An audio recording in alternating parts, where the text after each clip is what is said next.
সাল্লামকে দুনিয়ার জমিনে পাঠিয়েছেন যে উদ্দেশ্যে আল্লাহ রাব্বুল আলামিন তামাম মাখলুকাত, আসমান, জমিন, গ্রহ, নক্ষত্র সব কিছু সাজিয়েছেন তার রহস্য এবং মূল উদ্দেশ্য প্রকাশ করার জন্য। বলি সুবহানাল্লাহ।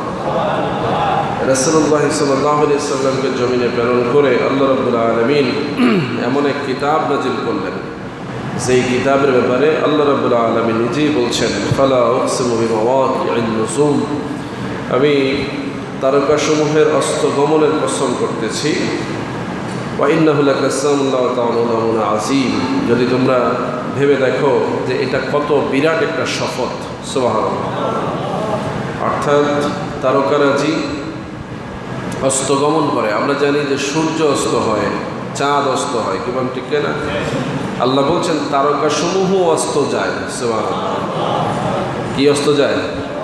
আকাশে যত তারা আছে সমস্ত তারাগুলো অস্তগমন করে।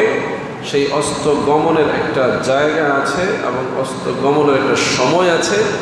আমি সেই সময়ের কসম করে বলতেছি, ওয়া ইন্নাহু লাকাসামুন, এবং এই শপথটা কত বড়, আযীম, লাউ তা'লামুনা, যদি তোমরা জানতে। তার মানে এই কসমটার কত গুরুত্ব এটা মানুষ পরিপূর্ণ উপলব্ধি করে না।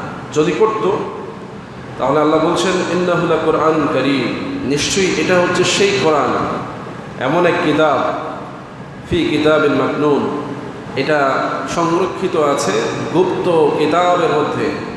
কোথায়? গুপ্ত কিতাব মানে হচ্ছে ফি লাওহে মাহফুজ। লাওহে মাহফুজের যে কিতাব আছে এটা গোপন আছে, আমরা কেউ জানি। আমরা জানি সেখানে কিতাব আছে কিন্তু আমরা কেউ দেখি।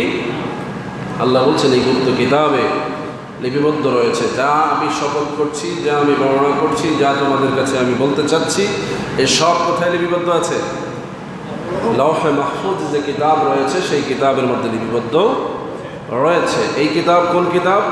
লা ইয়ামাসসুহু ইল্লাল মুতাহহারুন, যেই কিতাবকে পবিত্র ফেরেশতারা ছাড়া আর কেউ স্পর্শ করে না। সুবহানাল্লাহ বলেন। কোরআনুল কারীম যেটা আমাদের কাছে আছে এটা আমরা স্পর্শ করি। কারা? আমরা মুসলমানরা এটা স্পর্শ করি। সুতরাং এই কিতাবকে স্পর্শ করার জন্য পবিত্রতা শর্ত। পবিত্র হয়ে কোরআনকে স্পর্শ করা যায়। কিন্তু আল্লাহ যেই কিতাবের কথা বলছেন লাওহে মাহফুজে সংরক্ষিত ওই কিতাব ফেরেশতারা ছাড়া আর কেউ স্পর্শ করতে পারে না। সুবহানাল্লাহ।